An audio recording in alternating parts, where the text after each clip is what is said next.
समाहार कवितांजलि channel को मु अनामिका स्वागत करुछि आपण समस्त को।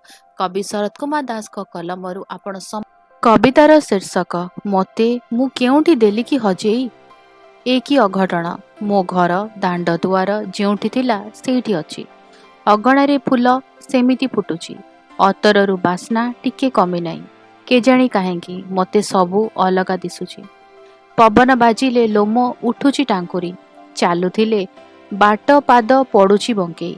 आखि को आसुनी निद विनिन्द्र रजनी, सांगसाथी मेले दिन बितु नाही। सबु लागे नुआ नुआ छाती खाली खाली। दर्पण सामनारे 100 थर हेउछि सजेई। ए कि अघटन जानी पारु नाही मोते हेला केउ ज्वर।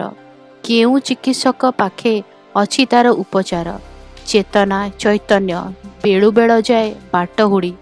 नई को पचारे जाई तो मुहरु हस किए नेइछि छड़ाई।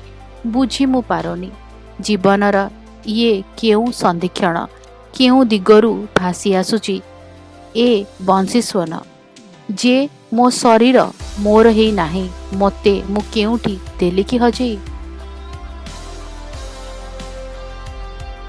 कविताटी केमती लगिला? भल लगिला ना? जदि भल लगिला तो कौन करेंगे जानी वीडियो टिके लाइक करदेबे, आम को भल लगे वीडियो को अन्य मन सहित शेयर करूँ। चैनल को सब्सक्राइब करी बेल आइकन प्रेस करी ऑल नोटिफिकेशन को ऑन रखि था।